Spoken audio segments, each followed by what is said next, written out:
So anyway, welcome to all the viewers of CIL.com. Today we have with us Krishna Rangasayee, founder and CEO of SiMa.ai. Welcome, Krishna. Thank you, Sunil. Pleasure being And here. actually, usually I gave an introduction, but I think if it's better, if you do that in brief, if you could tell our viewers a bit about yourself and SiMa.ai, that would be good. Pleasure. I was born in Chennai, in India, a few decades ago. I don't date myself anymore. I grew up in Bangalore. I moved to the US for an education, and I stayed here. And most of my tenure has been in large public companies, and spent 30 plus years in semiconductors and software. And about 5.5 years ago, decided that I should step out and I should build something. And I really wanted to start a company that would focus on scaling AI at the edge. And I thought that was a problem that was really very underserved or not well understood.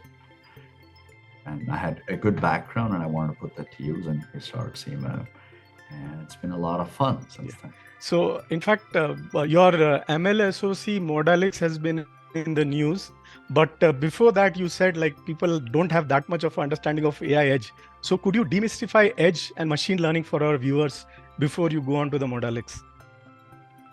Absolutely, my pleasure. And so I think if you look at AI and how it's scaled in the last decade, we have done a really good job as a society in scaling AI in the cloud. We've also done a good job in scaling AI in the consumer experience on the phone or in other appliances. What's been left behind is the physical industrialized world. So when I say edge, what it really comprehends is robotics, industrial automation, automotive, medical, agricultural tech, construction tech. And if you dig deep into the technology that's been used in all these industries, it's 40, 50 years old. That industry has really not been brought forward. And what I wanted to spend the time was to build a purpose-built platform, silicon and software, and really moving these industries from classic compute to AI-based compute. And it has a lot of complexity in moving that industry, and it's not an easy journey. But that's why you start a company, to do something that's different and really add value to people and customers globally. Yeah.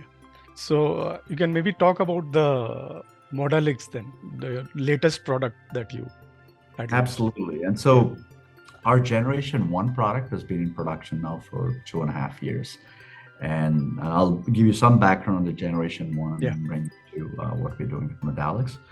I think it'd be fair to say in 2.5 years in production, we are technologically the best solution out there in the market for the edge market.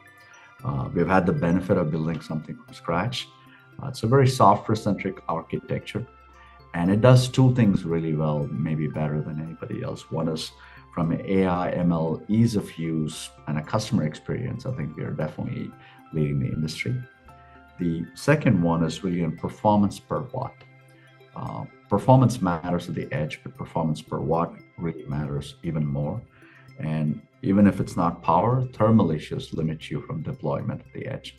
So on both of those, we are leading the industry by a very significant margin and bringing it into where we are Modalix. And so Gen 1 and where the company is, we refer to ourselves as one platform for edge AI. So that's really at the core of what we do at SiMa. Modalix now is to us an extension of what we've already done.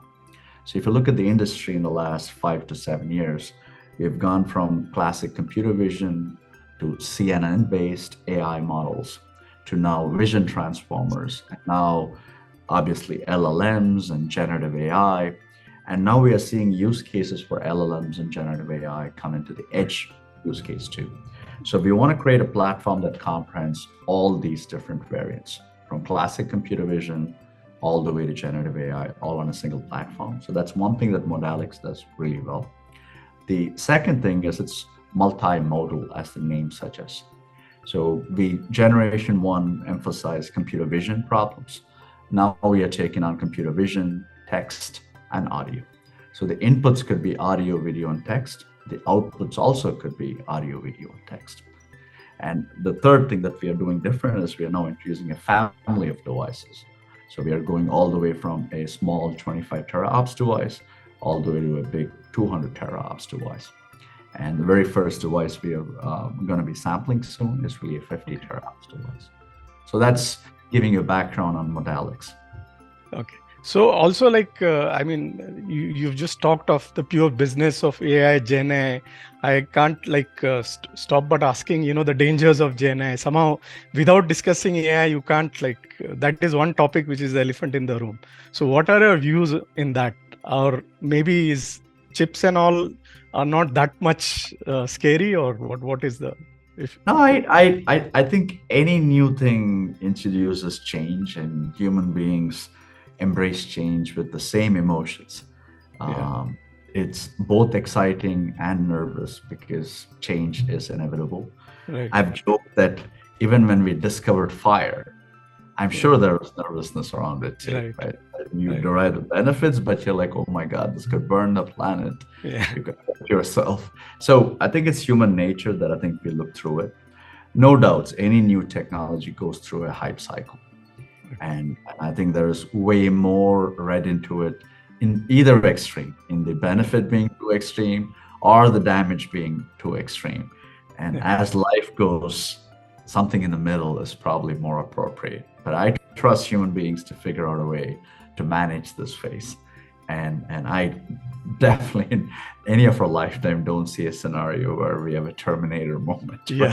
AI controls the planet or human beings. AI, I clearly believe, is a fantastic tool. It definitely adds to humanity. It adds productivity. It adds enablement. It brings new capabilities we could have never done before. Clearly, there will be change. That's a given. And clearly, AI is here forever. That's also perfect. How we use it, what we do with it, does it help? Does it really create new opportunities and business models? And clearly, there will be disruptions. But I am a big believer that AI is at a macro level for good. And I believe that I trust human beings to figure out a way to use it appropriately and responsibly. And with time, I think we'll all derive a huge benefit of what AI could do for our society. Yeah, that sounds great, because I think the last decade was more Hollywood, less applications. I think now we are finally getting the applications. I think you're really right in that. I think the hype was far outpacing reality. But I do believe things are getting settled, and I do see pragmatic business cases happening across the cloud and the edge. We are obviously focused on the edge, but we are seeing very large customers meaningfully deploy edge-based use cases where it really adds a lot of value to them and to their customers as well. Yeah. So, I mean, the edge has really taken off in the foreign countries, especially US. But in India, I hear a lot of criticism. I mean, we're still nowhere near getting anywhere near cutting edge, if you would say. So, I think so. I may choose to disagree with you on that. That would be nice if you could disagree with me. In a good way. And So I would say two or three things. One is, and I've obviously been visiting India for business for 30 years now. And I've been watching the cycle of where India has got the promise of what it can be, but it's never realized its full potential yet. I believe that there's a virtuous cycle happening in India right now in terms of AI adoption, and also at the edge. Yes, no doubts. I think deployment at the edge is a lot more complicated than deployment at the cloud, because it's not 5 or 7 hyperscalers you're focused on. You're focused on a breadth of customers, from smart vision systems to automotive to medical to aerospace and defense and national security. And so it touches very, very broad span of what we do and live with. And these are also technologies that touch human beings. Invariably, there's a lot more sensitivity and a lot more attention given to safety, security, qualification. You don't want medical devices to really be hurting society. You want them to help them. Same with automotive, right? So I think, to me, I mean, I'm bringing it back to India. We have a team in Bangalore. We have around 70 people there. And I visit the team in Bangalore once every 6 months, and I visit customers in India as well. I am very impressed with the adoption of where AI and edge is happening in India. It's really, I think, not talked about much. Yeah. And to a certain degree, I think not getting the visibility it deserves. But we are engaged with some of the largest customers in India, and we see the use cases. And to me, it's no different than any other society where we are. What I think India derives the benefit of is the talent pool is phenomenal. And what India also derives the benefit of is I see India very hungry and aggressive to adopt AI. And the young generation is just amazing for me to just watch. The energy, the aggressiveness, the enthusiasm is just palpable. And I truly believe that, like India has become a fintech leader, global leader, not just for India alone. Right. Like India is now going to scale Reliance and all the telecom industries in how it's really brought so much capability and connectivity to remote corners of India in the span of 10 years. I believe AI has a similar story, if not a faster story. I think the infrastructure is in place, the government funding and the attention paid is in place. The public and the private companies are all jumping in to really deploy AI in a meaningful way. Clearly, I think there will be a hype cycle there too, I promise you. But if you look through all of it, India, given its breadth, its scale, its talent pool, and the internal market consumption, and the global market it could consume, will clearly be an AI leader. I absolutely see it at the edge. And I think give it 3-5 years, maybe I'll talk with you again and we'll circle back saying if I was right, or maybe I'm not as right as it would be. I think it's a given that India will be great. It's a question of how. Yeah, so that's pretty encouraging. That's good to hear. Oh, it's fantastic. I love visiting customers in India and seeing the use cases and the enthusiasm to deploy. I hold good promise. Yeah, and another thing is like the way AI has become sizzling hot. I mean, chips were not sexy in the 2010s. They have also become. In COVID, there was, shortest Chipageddon, AI chips, NVIDIA 3 trillion. So, I mean, how do you see the shakeup in the entire chip industry? I think you're right. I mean, there was a drought of semiconductor investments for a long time. And I think from late 2000s all the way to early 2015, 2016, very few semiconductor companies would get invested in, primarily because the game was, the expense is pretty high. Investment cycle is just, you spend 100, 200, $300 million, and the returns are much longer. It's a lot easier to invest in software companies or SaaS companies. The capital intensiveness is much lower and the returns faster. But I think what we have now learned is that I think chips are the new oil. And what we've also learned is AI enablement happens because of chips. And with chips have become mission critical and almost really probably the front and central outlook for every government worldwide, national security and protecting their interests. And I see there is a new spring of AI that I think has really brought in a lot of investment cycles into semiconductors as well. And I think it's amazing to see how many startups have come globally on semiconductors. And for somebody who have spent 30 years in semiconductors and gone through the cycle of an amazing time that just went through a winter and get back to spring, is very heartwarming. And I think that, in my mind, a tremendous amount of innovation globally is going to come from semiconductors. So that way the hype around AI chips is totally justified, I'd say then. I would say so. Now, I think if you look at, and I don't know the exact number, and I'm sure Trey or anybody else could look it up, but I believe semiconductors revenue is already around 600 billion, something like that. It's pretty high. And it's an amazing industry right now. And it could be the world's largest industry in a decade. And that's guiding society, guiding the underlying infrastructure to deploy anything, whether it's AI or otherwise. So it's a lot of promises in there. And yes, I for one think that for once the hype may justify what's happening with chips. Yeah, that's great. So I think as we know, I mean, these can be used in so many technologies. Like there are other future technologies we are following, like Industry 4.0, drones, autonomous vehicles, and I guess the edge, AI chips. Even you talked of computer vision. That's really going to play a big role. So how are these industries coming up? Like I think in India, a lot of people don't know. Like say, robo taxis have been introduced in the US and China, and I think in terms of regulation and all, we are still way behind. I think edge AI in the next decade is going to be the next frontier for AI. So Right. the cloud's well built up, and I think it's a game of scale and TCO at the cloud.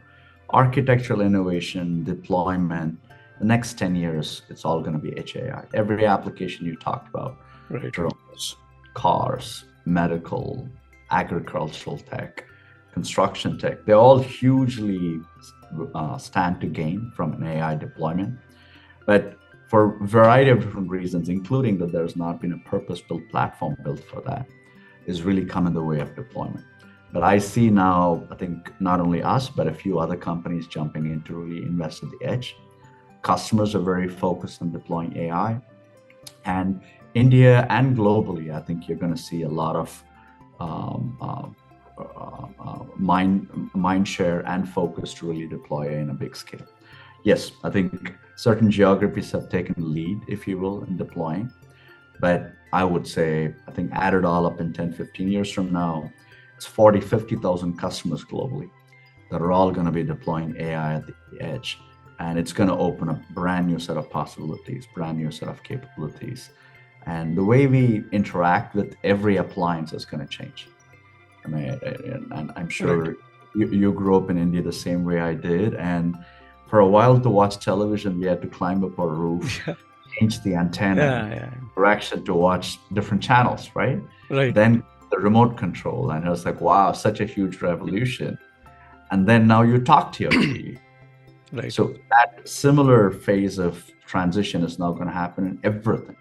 Robotics, industrial automation, drones, cars, medical, and everything is going to be multimodal, and everything is going to be AI based. How quickly will depend on circumstances, countries, companies, but roll this out 10, 15 years, everything we do today will look so antiquated. Yeah. I mean, I sit in front of a keyboard and I will tell you that this was not going to exist in 10, 15 years. People laugh that we used to type, right? So this is the most sequential, most orthogonal, non-intuitive human interface. Right. What we do is talk. What we do is touch. What we do is see. And we are becoming more and more intuitive in how we really adopt technology. And it's going to be a lot of fun. Okay. So, I mean, this AI edge cloud sounds exciting. I'm just like curious. I know the companies, like even you talked of healthcare, I'm sure retail, everything is doing well. But are the governments fully equipped? Like say we have done Aadhaar, which is one of the largest programs in the world, UPI, which is like a global leader. But how are governments utilizing this AI edge cloud ecosystem? Are they able to do it, or are they still way behind? What more can they do? I believe policies, investments, creating an ecosystem and infrastructure, I believe every country is now jumping in to enable that. India is doing the same as well. And some countries are ahead of the others in capabilities and infrastructure. But I would still submit to you that the majority of the innovation is going to come from the private sector. Okay. So individual companies will have to jump in and co-own it. If you're waiting for any government to really enable you, I think may happen. But I think, I mean, as I see in everything that India is doing today, people are jumping in. The venture capitalists are investing very heavily in private companies. A lot of young kids getting out of colleges, or people like me that want to do something different and not stay in a big company for a long time, are creating a new revolution in terms of deployment and enablement. So I would say governments are stepping in to create the environment and the infrastructure, but I would lean in on the venture community and the customer and the private companies to really take the initiative in deploying AI at the edge. Yeah, I know that's what, like a lot of people say. I mean, when it comes to R&D, it's the companies more than the government who have to do it. It is. One of our previous presidents said, if if you want to or I think if I get this right, you are the change we've been waiting for. Yeah. And also do you think I remember they started like a data center city called Naina in Mumbai. Then it's right next to the Navi Mumbai airport now. So the data centers are taking off. So do we need many such initiatives? Because we are a population of 1.4 billion. I think we are woefully short on data centers for sovereignty and geographical and all that. Yeah, no, I think I have to be careful. I have a flyby once every 6 months outlook. Okay. So I see. I should not really pretend like I know it like you do.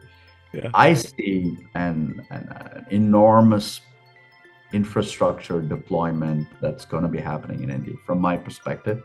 Right. Maybe in the early innings, but I think it's not about how you start, it's about how you finish. Yeah.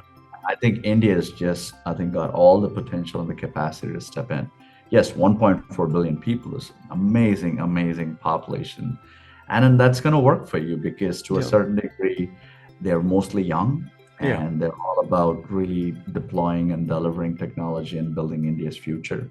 I hold high promise for where I think India's infrastructure is going to go. It may be early relatively in India, but I see the government policies, I see the infrastructure, and not only for data centers, but also for edge AI deployment. And I clearly see that. Yeah. So anyway, thanks for that. I think we've covered quite a lot of technology and topics. It's been good. But before I go, I always ask one question. I know you don't, even if you don't come to India that often, as a bird's eye view, do you think India can achieve its mission 2047 of being a tech and economic superpower by then? So, I mean, the government is really going all out. Companies are really going all out. And we are also looking at collaborations all over the world. So what would be your view on that? My simple answer is yes. Okay. That's short. And absolutely. And how much of a technology powerhouse? I think that journey is still out there. Yeah. And momentum that India is sitting on, the direction, the vector, the ability to ease doing business in India, the infrastructure improving in India, the roads, the power infrastructure, the water, and the ability for businesses to scale in India and the talent pool. I think the momentum they sit on, I think, is undeniably going to take it. And so I, for one, am very bullish. And I don't sit with numbers. I don't sit with the clarity of where things are. But in 10 years, if you look back, fintech, amazing what India's been able to do. Correct. 15 years, you take a look back and look at the wireless infrastructure and the means to deploy media. Right. Amazing. I still remember landing in India with a Nokia and a BlackBerry phone and struggling. Yeah. Amazing what's happened today, right? But it's accelerating, and better infrastructure makes deployment of new technology faster. And if you play that movie out, 2047, absolutely. And I hope I'll be there and I could touch and feel the change that's happening in India. But no, it's fantastic to see what's happening in India. Yeah. Anyway, I like the way you said the movie 2047. That sounds more exciting than just a landmark. Yeah. So anyway, it's been absolutely great chatting with you. Quite an enlightening. Pleasure. Really appreciate it. And Atreyu, thanks very much as well. And look forward to staying in touch and hopefully see you in person on these. Definitely. Yeah. Okay. Good luck. Bye. Take care. Bye.